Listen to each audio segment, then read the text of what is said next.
testosteron erkaklik gormonini uy sharoitida qanday qilib ko'tarsa bo'ladi? Birinchi o'rinda ertaroq uxlash kerak. Soat 10 da uxlab, ertaroq turish kerak. Soat 5:30 da turish kerak. Mana shu vaqtlar testosteron erkaklik gormoni hosil bo'ladi organizmda, endorfin hosil bo'ladi.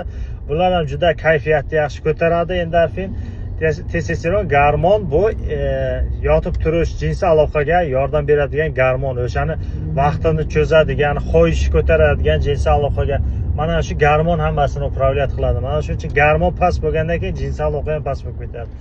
Keyin ertalab turgandan keyin nima qilish kerak? Kamtaroq fizkultura bilan zanimatsiya qilish kerak.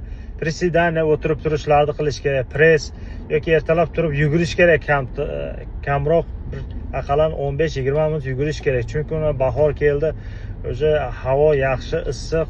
Rossiyada ham, Moskvada ham, O'zbekiston, Tojikiston hamma joyda havo yaxshi, zo'r. Ertaroq turish kerakda, borib yugurish kerak. Qancha yugursangiz shuncha yaxshi. Organizm kровообращение, qon aylanishi tiklanadi. Keyin press qilish kerak.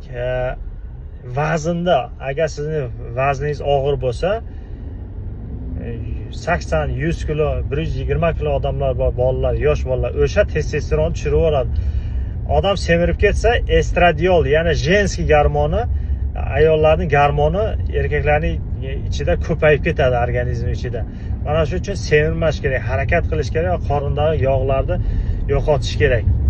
Mashq qilish kerak. Keyin kamroq xamirli narsa yeyish kerak. Xamirli narsa ham odam semirtirib yuboradi, testosteron tushirib yuboradi. Ko'proq yeyish kerak, mag'zli narsa, misol pista, bodom shunaqa narsa yeyish kerak. Keyin salat, mevaliklar ko'p yeyish kerak. Mana shular hammasi ichida vitamini bor, lekin yog'i yo'q. Organizmga zarari yo'q umuman. Ko'p yog'li narsa yemash kerak. Mana shu narsalar qilsalar, inshaalloh testosteron uy sharoitida ko'tariladi.